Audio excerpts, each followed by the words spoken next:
औरत का फैसला। नैतिक मूल्यों से ये कहानी भले ही आपको इंसाफ करती ना दिखे, लेकिन जिम्मेदारियों की नजर से देखेंगे तो शायद कुछ समझ में आए। ये क्या है बहू, सुबह से घर का काम करती रहती है, फिर ऑफिस जाती है और बच्चों में लगी रहती है। अरे ऑफिस क्यों नहीं छोड़ देती, या फिर घर के लिए कोई नौकरानी रख ले।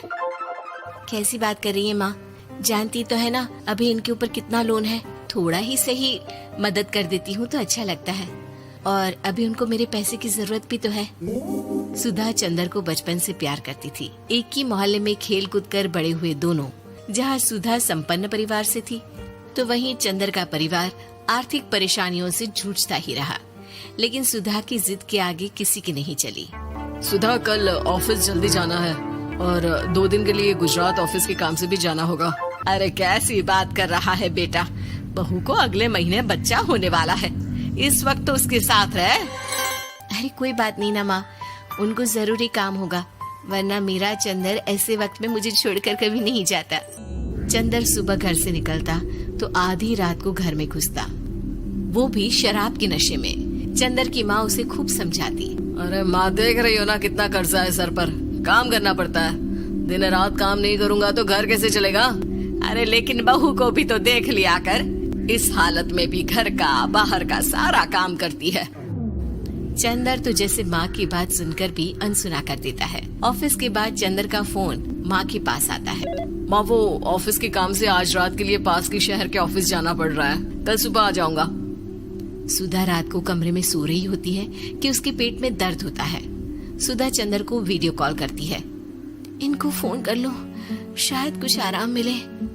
लेकिन 10 बार फोन करने पर भी वो सुधा का फोन नहीं उठाता। ऑफिस के काम से गए हैं, हो सकता है बिजी हो। कितनी मेहनत कर रहे हैं हम लोगों के लिए। सुधा सो तो जाती है, लेकिन अकेले उसे कमरे में डर लगता है। अगले रोज चंदर घर आता है, जहाँ सुधा ऑफिस जाने के लिए तैयार हो रही थी। तुम आज भी ऑफिस जाओगे? कल रात भर तो ड्यूटी की है, थक जाओगे, छुट्टी ले लो ना। अरे नहीं नहीं, कैसी बात कर रही हो, ये तो पॉसिबल ही नहीं है। अच्छा रुको, मैं जल्दी से तुम्हारा खाना और नाश्ता बना देती हूँ। बेचारी सुधा ऑफिस जाना छोड़कर लग जाती है पति के लिए खाना बनाने, उसके कपड़े प्रेस करने और जरूरत का सामान मुहैया कराने के लिए। हो सके तो रात की ड्यूटी मत लिया करो ना, मुझे बहुत डर लगता है। अरे यार क्या है, तुम तो ऐसे बिहेव कर रही हो कि तुम ही अकेली हो जिसे बच्चा होने वाला है। इतने लोगों के पति जो काम के सिलसिले में बाहर होते हैं, उनका क्या। सुधा को चंदर के मुंह से ये बातें अजीब लगती है। अरे हुआ क्या है तुमको? पहले तो तुम मेरा कितना ख्याल रखते थे, मेरे पास रहते थे, मेरी दवा से लेकर खाने पीने तक का सारा ख्याल। और अब इस बार तो तुम एक दफा भी मेरे साथ डॉक्टर के पास नहीं आए, क्यों? अरे पागल हो गई हो क्या? पागल वाली बात कर रही हो। काम धंधा देखो या फिर तुम्हें लेकर टहलता फिरूं। और मुझे शुक्रवार की रात को काम से निकलना है, सोमवार आऊंगा। सुधा को समझ में नहीं आता कि क्यों अचानक से चंदर को फील्ड का काम मिल गया है। लेकिन एक दिन, सुधा, मैं और चंदर जरा एक रिश्तेदार के घर जा रहे हैं, तुम भी तैयार हो जाओ, घर में अकेली कैसी रहोगी। अरे नहीं नहीं, इस हालत में इसे लेकर जाना ठीक नहीं है। अरे लेकिन मैं ऑफिस भी तो जाती हूँ, फिर घर में अकेले। चंदर उसकी कोई बात नहीं सुनता। वो सीधा कार निकाल कर माँ को लेकर चला जाता है। सुधा घर के काम में लग जाती है कि अचानक उसकी नजर चंदर के बैग पर पड़ती है, जिसमें एक कागज दिखाई देता है। इनकी कागज भी ना इधर उधर फैले होते हैं, एक भी खो जाएगा तो बवाल करेंगे।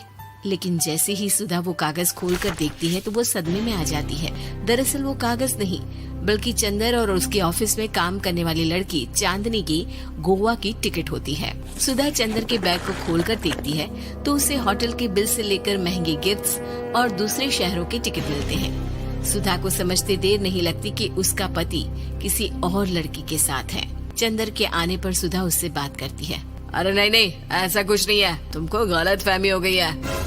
लेकिन जब सुधा के सवाल तीखे हो जाते हैं तो चंदर को अपनी गलती माननी पड़ती है और वो सुधा से माफी मांग लेता है। सुधा फैसला कर लेती है कि वो चंदर को छोड़ देगी। बच्चे और सामान को लेकर वो घर से निकल ही रही होती है कि सास उसे रोकती है। कहाँ जाएगी बेटा, रुक जा। चंदर को सुधा का जाना खल नहीं रहा था। वो झूठे मुंह भी उसे रोकने की कोशिश ही नहीं कर रहा था। सुधा चंदर को देखती है और मायके चली जाती है। मायके में माँ कहती है, अरे आज से कैसे घर छोड़कर आ गई? कौन सा चंदर तुझे छोड़ रहा था? माफी तो मांग ली थी ना। देखो बेटा, बेटी डोली में जाती है और अर्थी में ही निकलती है। पर पापा, मेरा आत्मसम्मान, उसका क्या?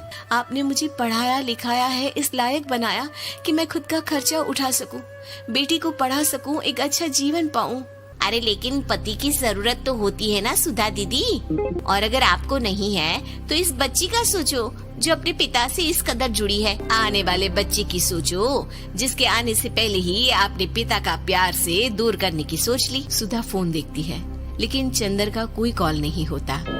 वो समझ नहीं पाती कि अपने आत्मसम्मान के बारे में सोचे या बच्चों के बारे में। मम्मी, हम नाना नानी के घर से दादी और पापा के पास कब जाएंगे?